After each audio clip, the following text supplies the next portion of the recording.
ta Texas'tan Türkiye. Ama asıl yolculuğu ta Texas'tan Türkiye değil. Şuradan buraya.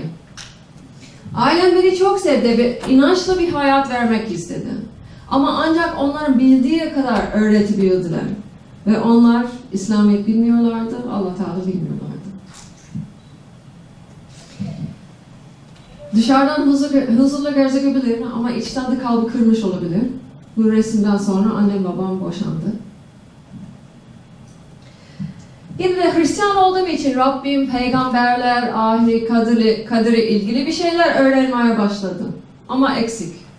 Çünkü Tevrat, İncil, Zabur, Allah Teala'nın gönderdiği halinde değil, değişmiş halinde.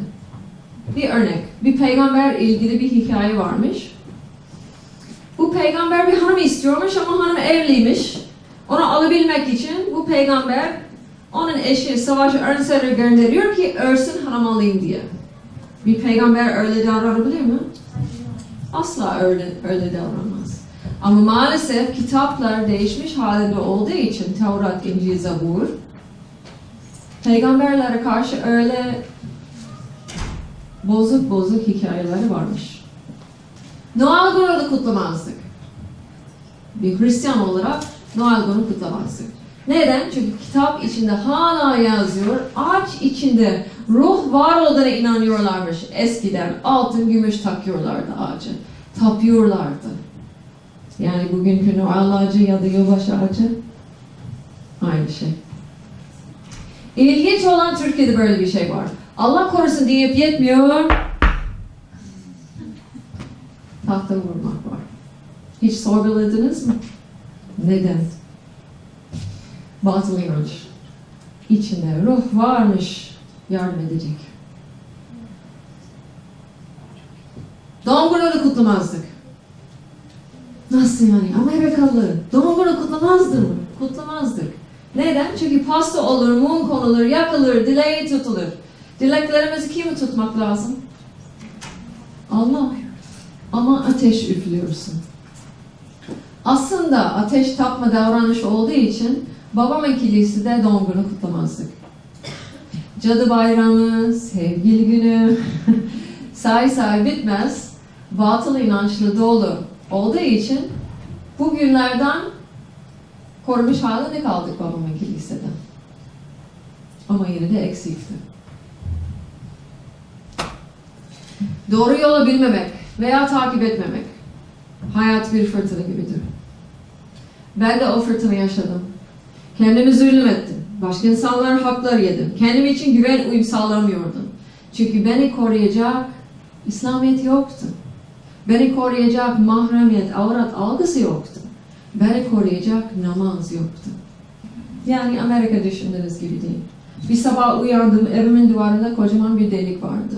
Çünkü birisi sarhoş olup yumruğu duvar içine koydu. Bir gece kendim gözümde birisi sarhoş olup sinirlendi, anneme karşı silah çektiğini gördüm. Elhamdülillah silah boştu. Bir gece birisi sarhoş olup annemin arabanın arkasına vurup yandaki nişanlısını öldürdü. Amerika'da büyük içki ve uyuşturucu problemi var. Ve sadece yetişkinlerde değil. Başka bir sıkıntı var. Küçük yaşta başlıyor. Ay yavrum ne tatlısın. Hadi o kızı öp bakayım ya da tersine. Kız arkadaşın var mı? Erkek arkadaşın var mı? Bu yaşta sormaya başlıyorlar. Bu yaşta sormaya başlayınca, bu yaşa gelince ne olur? Kız arkadaş oldu ya da erkek arkadaş oldu hem de kaç defa? Hem de kendilerini ne kadar kirlettiler. Ne kadar kullanılmış oldular. Böyle bir insanla evlenmek istenir mi? Pek istenmez. Evlenirse de yürütebilecekler mi? Pek yürütmüyor. Maalesef Amerika'da boşanma oranı çok yüksek. Evlenirlerse. Aile yoksa çocuk kime dönecek? Çeteler, yaralama, öldürme, intihar. Var Amerika'da. Amerika'nın 10. ölüm sebebi intihar. Aile yoksa komşuluk nasıl olacak? Olmaz. Kim soracak, kim ilgilenecek ki? Komşuluk yoksa ne olur? Hırsızlık.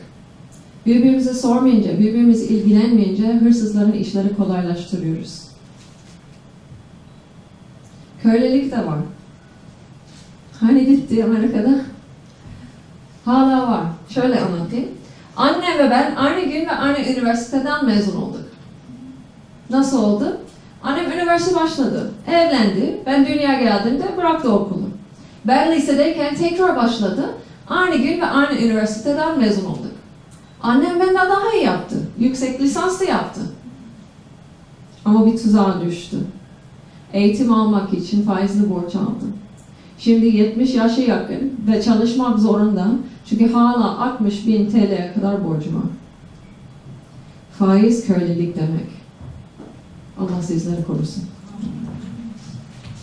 Amerikalı olmak, modern olmak hiç ama hiç önemli değil. Önemli olan aklın kullanarak, kalbin dinleyerek kul olmak.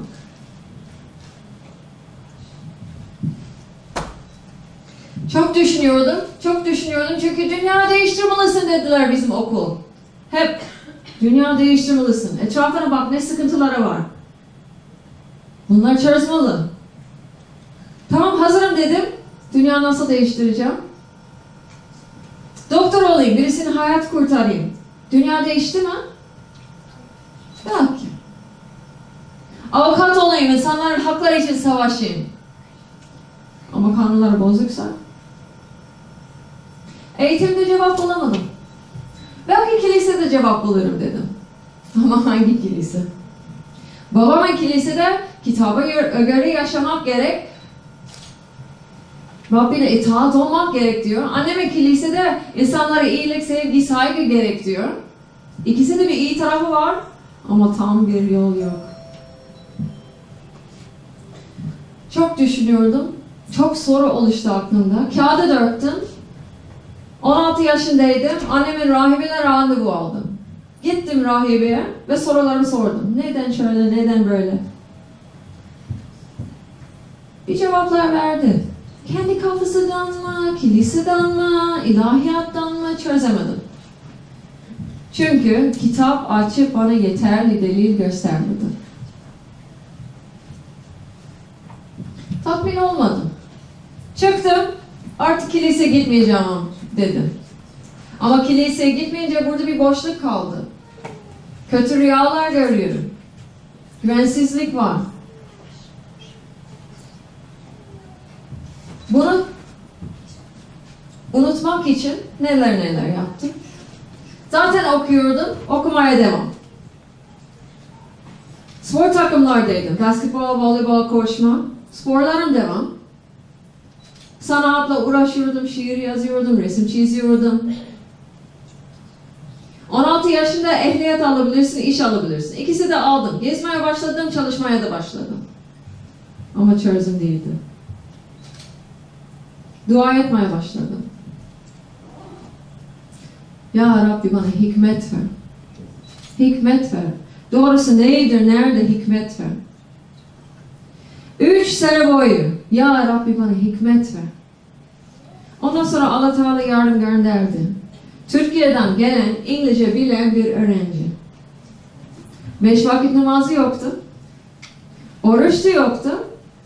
Ama Allah Teala biliyordu. Ve bana anlatmaya başladı. Bir gün bana bir hediye getirdi. Neydir? Nazar boncuk. Kocaman bir nazar boncuk. Bu ne diyorum? Nazar boncuk diyor. Nazar ne? Bir Amerikalı olarak hiç duymadım. Nazar anlattı ve dedi ki tamam nazar olabilir ama bu cam partisi beni nasıl koruyacak? Ya mavi renk var ya, nazar almış. Gerçekten mi? Bu zamana kadar güzel şeyler anlattı ama içim rahatsız. Belki 2 gün dayandım. İndirdim, kırdım, çöpe attım. Şaşıp kaldı. Bu Hristiyan kız ne yapıyor? Dedim ki o bir put. Benim Rabbim varken bir cam parçası, bir renk beni nasıl koruyabilir ki? Haklısın dedi.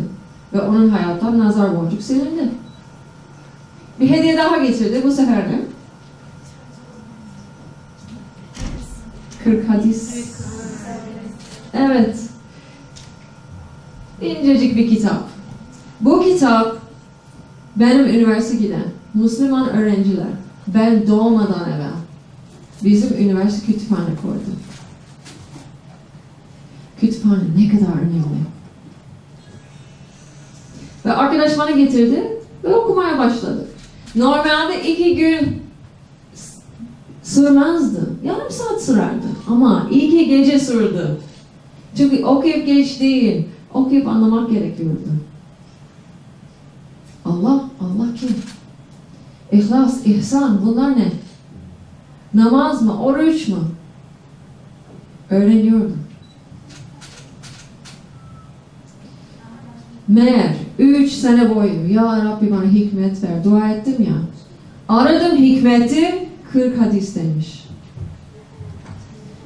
Hakikat için o kadar açtım ki 40 hadis yetti. Ve ilk defa bu insanla tanıştım. Muhammed sallallahu aleyhi ve sellem. Dünyanın en edepli, en ahlaklı, en takvalı, en vakar insanla tanıştım. Ve onun izinde olmak, benim hayatımın düzeltmesini, iyileşmesini, benim mutluluğumu olacağına inandığım için bu sözler söyleyebildim. La ilahe illallah, Muhammedur Resulullah. Dünyanın en önemli sözleri. Dünyanın en güçlü sözleri söyleyebilip Müslüman oldum.